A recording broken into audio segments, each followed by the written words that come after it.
Aloha from South Florida, from rainy South Florida. I can't go outside, so I have to stay indoors and do an eclipse video. I think that's what the tap on my shoulder was today. Anyway, so this is late August, and the eclipses are in a couple of weeks. So the nature of an eclipse is usually that the you can feel it like 10 days out. So maybe like within a week we're going to start actually seeing the potential activities in the cosmos start going off. And this is just a precursor to more and more activity spiraling into the fall and actually into next spring before I think it'll start to actually stabilize in the summer once Rahu and Ketu move out of their current zodiac positions. They're not the issue, it just is one of those things of timing. But I'm going to do a few drops here to kind of give an indication of the path forward, and starting with these eclipses in September and October. As you all may or may not know, if you've seen drops on this channel before, you might know eclipses always come in pairs, and sometimes they even come in threes. This time it's a pair, strictly speaking, but I will talk about a third occasion that is worth noting. So the first eclipse begins on actually, it begins a little earlier, but 10:45 Eastern is when it maximum eclipses. So depending on where you are in the world, you can adjust for the time there. Now, this particular eclipse is in Virgo and Pisces. So the sun will be in Virgo, the moon will be in Pisces. It's a lunar eclipse, which means that it's a full moon, and the moon is eclipsed by the sun, which is across the globe, as it were. Now, this is a phenomenon that actually happens when these two planets become conjunct with Rahu and Ketu, though you're not going to hear too many NASA people talk about the reasons why that is. But this is the nature of an eclipse, is when Rahu and Ketu are involved. And in this case, Rahu will be conjunct to the sun, and Ketu will be, in this case, Rahu will be conjunct to the moon in Pisces, and Ketu will be conjunct to the sun in Virgo. Along with the sun in Virgo is Venus, and this will be Venus's last day actually in Virgo, and more importantly, the last day conjuncting Ketu, which is the south node of the moon. So a lot of people may have been experiencing some relationship friction or some strange energies, let's just say, at the very least. And this will reach a different crescendo, or perhaps maybe even a resolution around this eclipse, because the next day Venus moves into her favorite sign of Libra, or at least in terms of getting work done, getting organized. Venus kind of rules everything from relationships to war from this position, so a lot can happen. Now, what's going on with the sun and its conjunction with Ketu is also that Mercury is in Leo at this point. So what's happening is Sun is in the house that Mercury rules, and Mercury is in the house that Leo rules. This is called a Parivartana Yoga, and creates a dynamic relationship and energy between planets that are involved in this. So the smart money is with this sort of thing, and Mercury in the house of the government, and Sun in the house of our day-to-day activities, our competition. Sometimes people say our conflicts, although this is just an opportunity for diplomacy. This is what Mercury likes to do. It likes to negotiate, likes to do business deals in Virgo. So when the Sun and Mercury are basically exchanging rulerships, as I was saying, the smart money is information that's been hidden in the past 6 weeks, especially because Mercury was just retrograde, and retrogrades hide information, hide communications. You'll suddenly find emails that you didn't know were there. And this will be suddenly revealed at this eclipse within maybe a week or so on either side. So information, new information having to do with the government, new information having to do with, of course, this is the election season. And just real quick, harkening back to some predictions I made about some cyber attacks happening.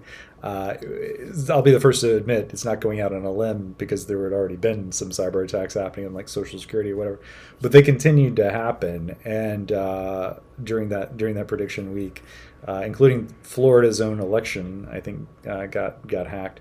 So this is something to basically be aware of and look out for that will continue, perhaps. And perhaps there may be a resolution to it. We may find out the culprits, or there may be new legislation possibly instituted in the coming weeks to deal with it. Who knows? Um, as far as some predictions that I can make, definitely for this first lunar eclipse, is that because the sun and the moon will both be at a 1 degree point in their respective zodiac signs looking at each other. This is called a critical degree. So when it's a very low degree in a zodiac sign, like a planet's basically just come into the zodiac sign, it's sort of immature planet, but it also has immense untapped energy to basically be a sort of explosive component. And it's almost like these planets come into to their respective signs at the same time, just kind of getting to know their environment, and suddenly they're looking at each other across this eclipse. And eclipses are, portals to new beginnings. They invariably shift consciousness, shift culture, shift society in some way, shape, or form. And so this is definitely going to have something of a explosive element, new information, baby planets just being born into a sign. You can kind of see the motifs of maybe something that comes out of nowhere. And since the moon is in Pisces, this could definitely trigger some conflicts in far off locations, because not only is it 12th house foreign locations, but it's also spiritual belief. It's the higher plane of wanting to believe in the outer realms. So that's not underpinning spiritual beliefs, orthodoxy. These sorts of things are underpinning a lot of the conflicts that are going on in some of these far off places. So you can definitely kind of see in September there being a shift in that. And I think ultimately going forward in a positive direction, but there definitely may be some incidents that have to get us there before. So I'll talk about that in the sun eclipse next. So 2 weeks later, exactly on October 2nd, around 2 o'clock in the afternoon, maximum eclipse Eastern Standard Time happens, 2 p.m. Eastern.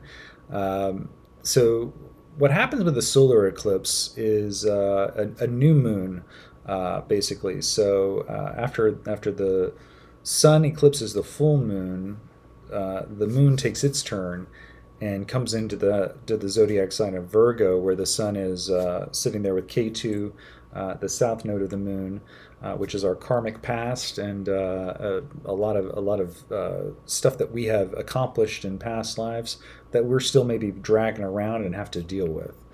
So eclipses can be good opportunities to get rid of this sort of thing, and especially because this particular surrounding planets, the supporting planets that are always following the sun, Mercury and Venus, are in very strong positions. So I'll get into that in a second. But the first to say is that a solar eclipse, they tend to create a portal that reverberates through our past and our future. Solar eclipses link episodes that happened 10,000 years ago to episodes that will happen 10 years from now in some way. This is sort of the intangible, esoteric quality of astrology, and especially of eclipses, and why eclipses have always been regarded as extraordinarily powerful events, particularly to the Egyptians, who were pretty mum on the subject. Actually, it's the lack of information they specified about eclipses that points to the fact that this is mystery school teaching. They kept this information hidden from the public eye for good reason. But the general idea is that on eclipses, kings can be born. Entire fortunes can shift. This is how powerful these things happen. These things are, because they happen every 6 months. So without going into too much more backstory about eclipses, because I made tons of eclipse videos if anybody's interested. I always find a new wrinkle to talk about. In this particular scenario, Virgo is the host of both luminaries, sun and moon, and also has its own lord of its dominion, Mercury, posted up there as well. And Mercury is arguably, I've said this before, arguably happier in Virgo than any other planet is in a sign. It's Multricone, Exalt, and Lord of Virgo. And Virgo is our day-to-day operations. It's really it's got a kind of slightly negative tinge in the classical Vedic astrology, but of course I don't really buy a lot of that stuff because it's the house of health, the house of they call it the house of disease. So it's really just it's not the house of disease, it's the house of where you combat disease. It's the house where you combat your competition, not submit to it. So it really is where there's a lot of strength, basically. So when you have Mercury strong in this sign, in addition, in the Navamsha, Mercury is actually in Gemini, so it's backed up by another sign that it rules in the D9, which is the true nature of any planetary placement. You get basically the hidden dimension of how really powerful that planet is.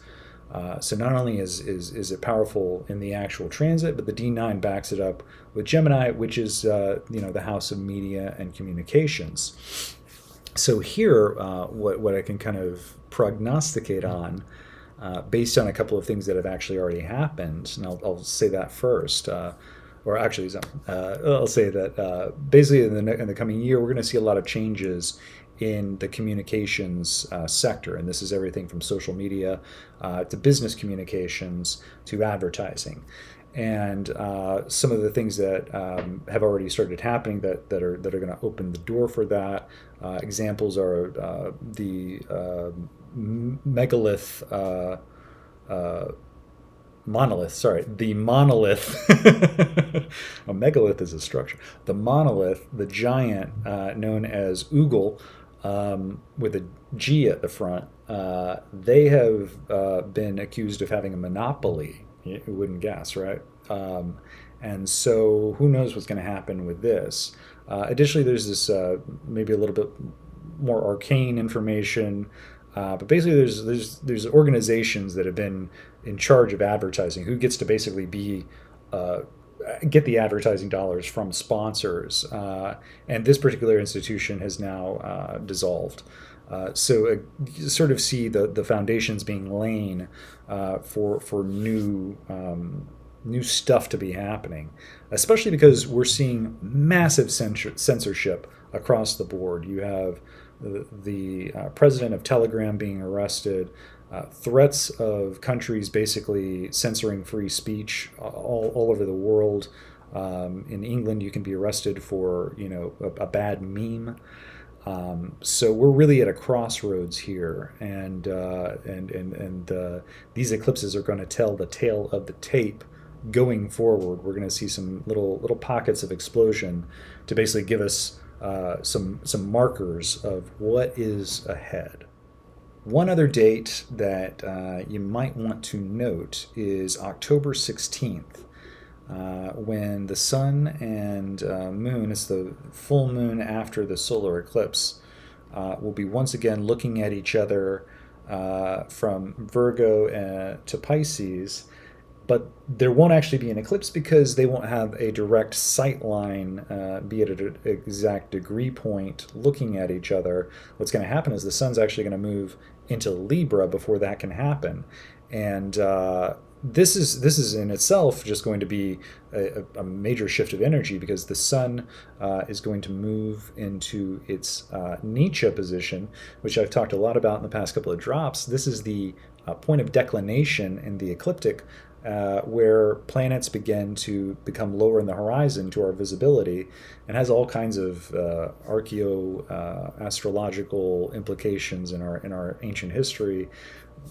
I thought just a video on that's what I'm talking about. So 16th, won't necessarily be an eclipse, but it is something. And if you're interested in 2-week cycles, which I am, full moon, full moon, the next new moon is going to be on Halloween. So this is kind of a cool occasion. Halloween definitely has all kinds of potent portents to reveal when it comes around. It's a very strong mystical and magical day for occult practices. Whether you're a witch or a tantra breath master, you're going to find some powerful energy to tap into on Halloween, especially because it's going to be on Svati, which is the new moon on Svati is the nakshatra that defines individuality, and it also has incredible implications in the metaphysical realm